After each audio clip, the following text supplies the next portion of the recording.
All right, so we're going into round three. It's the second game of the day. I had kind of a long first game, and it went well for me. It's the Mid America Open, round three, four, I don't know, three. Anyway, so I'm doing pretty well. I'm on 1.5 out of 2. I had that sort of disappointing first game.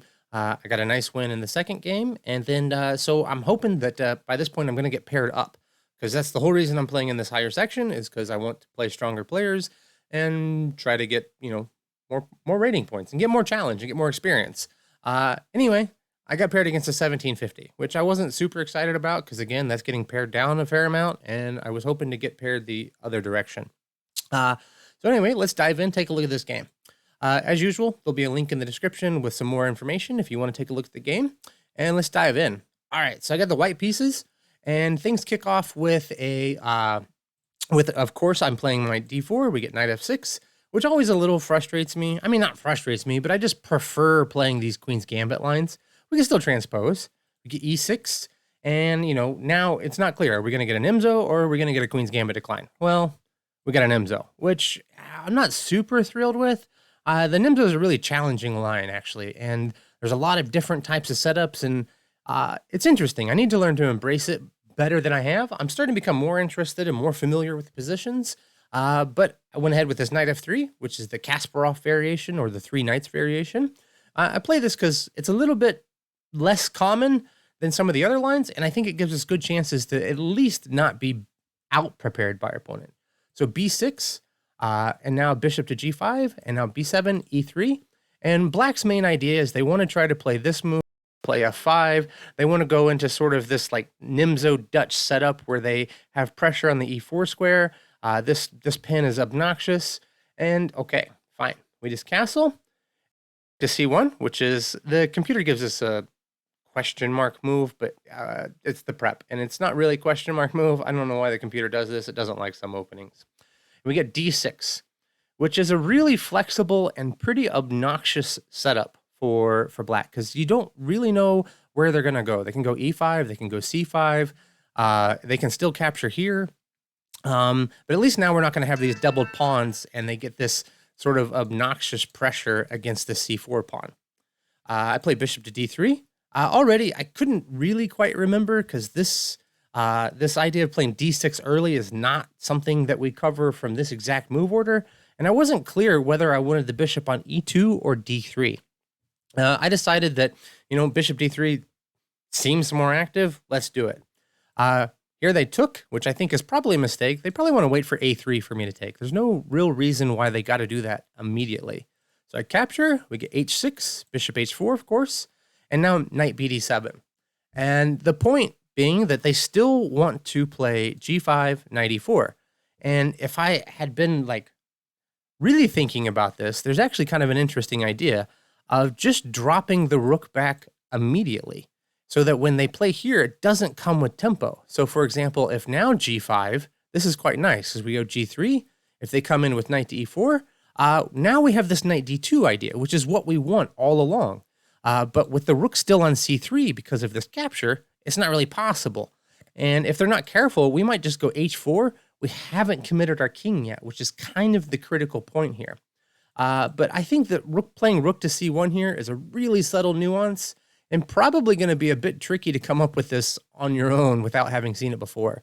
In fact, the engine doesn't even really see the move until you give it some thought for a while. Anyway, I just chose to castle. And now I get hit with g5. Of course, I got to go to g3. Another idea I considered, but was meh. We can always go this idea, and this is probably fine. I mean, king g7. We're gonna get e4. We can drop this bishop back, bring the rook across. But again, okay, this is an idea I'm familiar with. I didn't really strongly consider it because I'm just not that brave. If we're totally honest here, this is an idea that I feel like I'm okay to play it if it's something that I'm familiar with and I've played this kind of position a lot. But this would have been a nice way to go and gives a pretty solid advantage. And definitely something that I need to explore and be prepared to go into this because the line that I got is vastly more complicated. Of course, I played bishop to g3, and just like they planned, they came in, and I dropped the rook back to c1. Again, probably not the most accurate.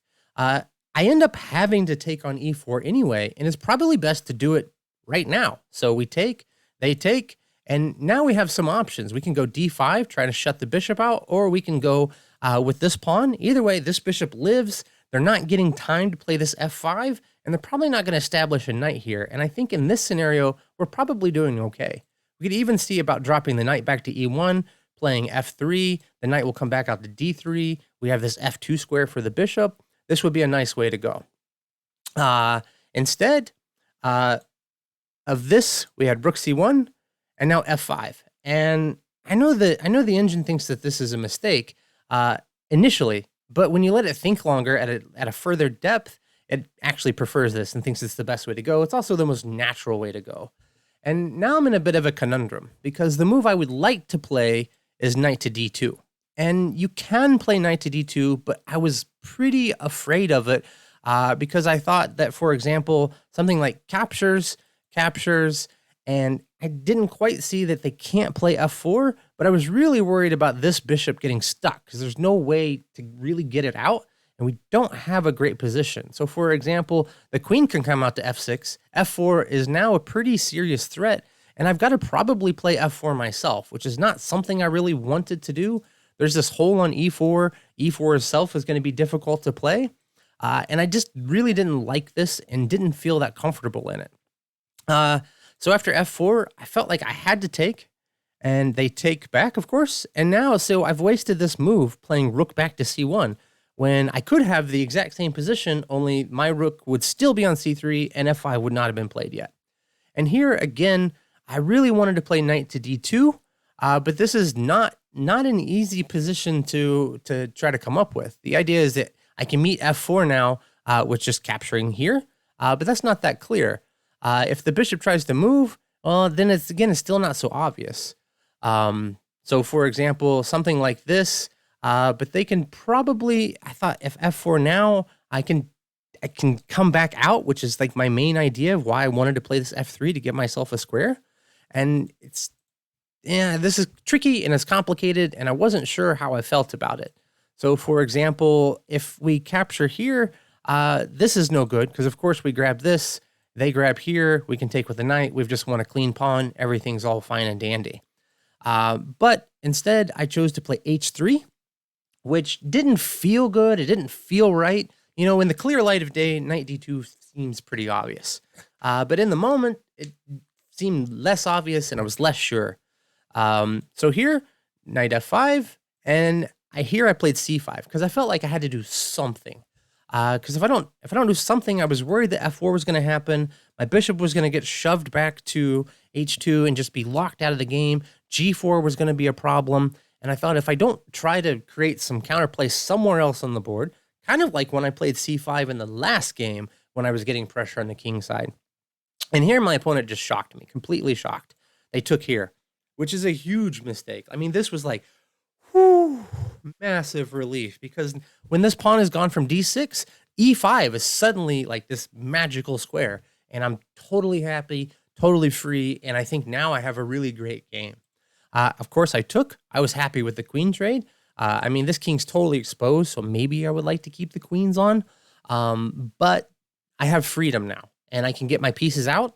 Knight d5 was played, and now I had a big decision. Do I want to come in with the knight and perhaps go here? But then that kind of leaves the bishop back home. So maybe I want to bring the bishop out, which is the way I ultimately went. I brought the bishop out, which it doesn't, again, at a low depth, the engine's not such a big fan of this. It likes the knight coming better. But the longer you let it think, the more that it agrees with this position. This is kind of a problem with doing low-level analysis. Queen to e7, I think, is definitely a kind of a mistake. He's putting pressure here. But I just dropped the bishop back, which is kind of what I wanted to do anyway, because I want to put the knight here now. I'm really going to use this e5 square to the absolute maximum. Rook 88, and then now knight d5. And I have a lot of threats here. I'm threatening here, forking this. I'm threatening here, forking this. And so, oops, that's not what was played at all. Here, brought queen over to the side, and now actually just going to win a pawn by force. I bring the queen out to h5. And there's just no way that I'm not going to win at least some material here. The knight could drop back out. That's not really worrisome. I can always just come back, and I've achieved a lot of equilibrium. The king is really, really unsafe. I still have my pressure here. I'm not worried about either one of these moves because it's not clear whose queen is going to be weaker. Here, f4 was played, which is, again, a mistake. Gives me the g4 square. Of course, I run in and grab it, and it seems like now I almost have some mating options. There's only one move that doesn't completely lose on the spot, and that's queen to g6. And here, I just went a pawn. Now, I spent more time than I should have trying to figure out, do I want to capture here first? Do I want to capture here first? Or do I want to capture here? And it all comes down to, do I want the bishop on e4 or do I want the bishop on g6? Ultimately, I don't think it matters. I capture, and I took this guy. King comes up, I come back, I'm up a clean pawn. Happy. Everything's all fine and dandy. Now f3 comes, and I thought I can capture it, but then I kind of let the rook in, and I didn't feel that great about that. Probably better was just to go knight to e5. I'm threatening to get rid of this bishop. I'm attacking this pawn. If he captures here, I can bring the king up. He's still got a couple of weak pawns here. But I thought, you know what? I'm going to play g3. And this pawn will be weak forever. And I will eventually win this pawn back. That's not how that went down. This actually turned out to give black some real chances that, okay, I thought real chances. I was totally fine the whole way through. But I needed to be extremely careful, and you're going to see why. Here, b5 was played. I suppose the idea is he's just trying to keep things shut down. You know, he realizes he's down a pawn. He wants to lock things down, not let stuff open up. Here, I played knight to e5. Again, I'm trying to put some pressure here. I'm happy to exchange this off. Bishop to e4 comes. And now I like this move c6. I open the bishop. I attack this. Maybe I'll put the knight here and come back to c5, attack this pawn. I have all kinds of ideas now. And now rook f6. And, I mean, this is no good, but I totally didn't see the idea. And the idea is after I went knight d7, just kind of, which is the best move. I just didn't realize it was the best move. Here plays rook h6, and now I start to worry. It's difficult to see how on earth I'm going to defend this pawn. If I just come this way, then bishop f5 comes. I can't defend it. And I'm really worried now because if somehow this rook can get to this diagonal, but then captures and then rook check here is a mate, and I really can't ever get out of it. I'm blessed that this bishop is here. I'm blessed that this pawn is here because the rook can't come to this file. I'm blessed that this pawn is here because the rook can't come here. And I'm blessed that the king is stuck on h7. There's a lot of things in the way that stop that plan from happening. But if I'm not careful and somehow allow it, then this is a difficult situation. I played knight to c5. I thought this came with tempo. It forces this bishop to move because if you capture, of course, I'm just going to take the bishop.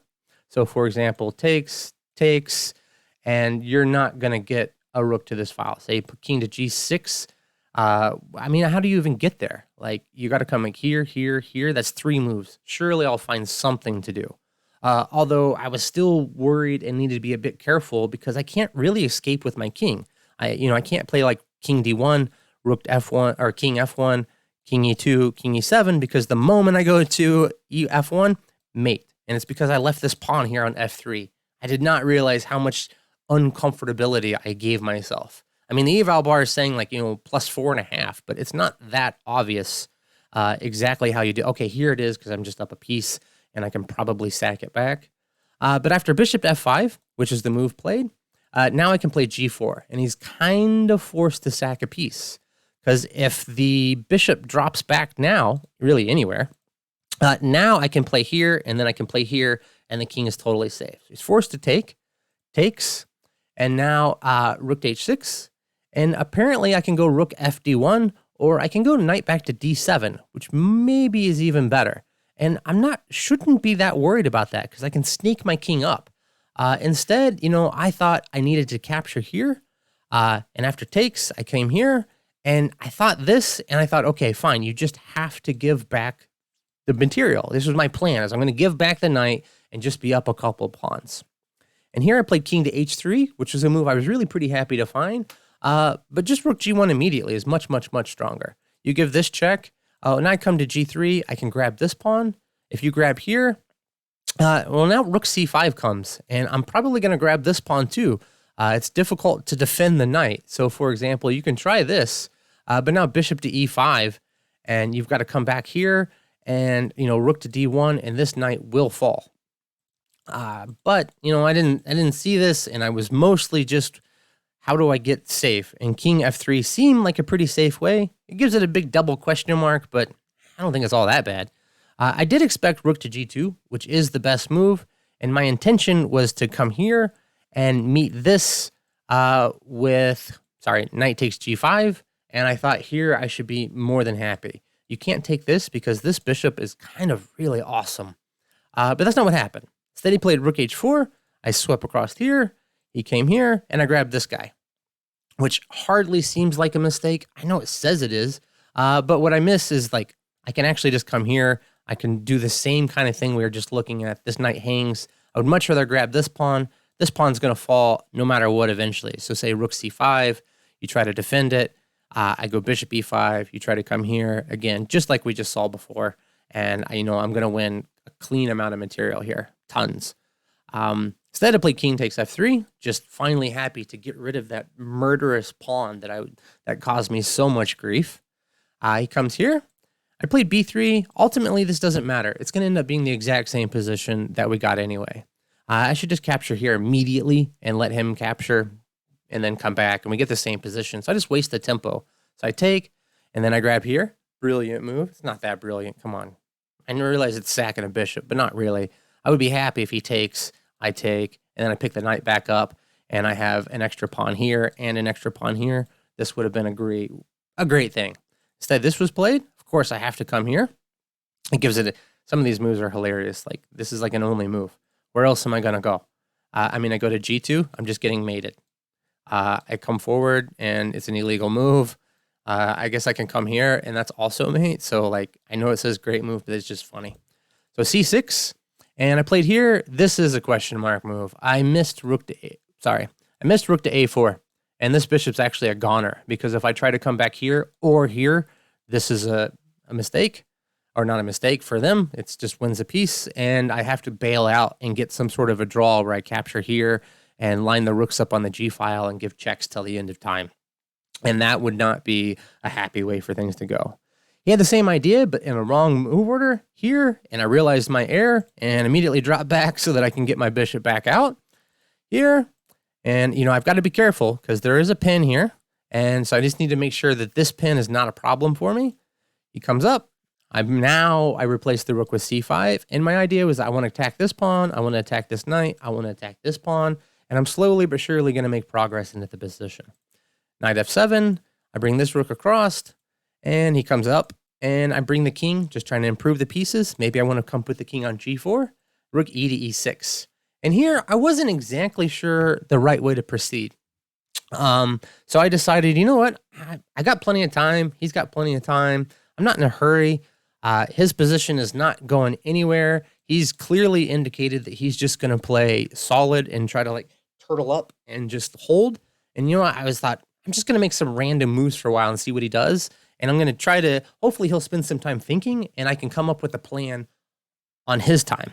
But I have a really simple why it didn't occur to me. I can just play here, and then here, and here, and here, and here, and here. And this is a huge problem. I'm just going to create an outside pass pawn. And here, he come up, I just, again, making random moves. Maybe I'll come here, maybe I'll come here. Comes across, I was really kind of worried because for a second I thought this trapped my rook. Luckily it doesn't, because I have here, and he comes across, and I play king g4, which is a really nice move. See, king g4 deserves some sort of, at least one exclamation mark. I know it's not brilliant, but at least one. The point being, you can't take here, because this comes, and if you go here, this is mate. Same thing if you go here. Actually, no, if you go here, I can go here, and I'm going to pick up the rook, and I probably have mate anyway. Same idea. If you were to come this direction, this comes up, I pick up the knight. So he didn't choose to do that. Instead, he played rook to d5. But I can just capture here, and now this is clean and easy, and all I got to do is make sure I don't walk into a fork. I just kept saying to myself, make sure your king and your rook are on opposite colors, and you'll be fine. And the rest of the game's not that interesting. I just come, I take some pawns, we move along, and finally here he resigns. But pretty nice game. All goes back to one clean mistake where I was able to sort of take over, And that was when they took on c5. So the c5 idea, getting some pressure. How do we get back to here? Yeah. So this moment, when I played c5, we still have an equal position. This was a huge mistake that changed the entire course of the game, and I definitely had the upper hand from here on out with a few little quirks of being a little bit more mindful here. Anyhow, I hope you guys find this interesting. Now I'm on 2.5 out of 3, feeling pretty good. I've got a couple wins, so definitely tomorrow I'm going to get paired up, right? It's my 4th game, and, you know, I've got a great score. I'm still in the hunt for a prize, and let's see what happens. All right. Thanks a lot, guys, and we'll see you around. Appreciate it. Bye-bye.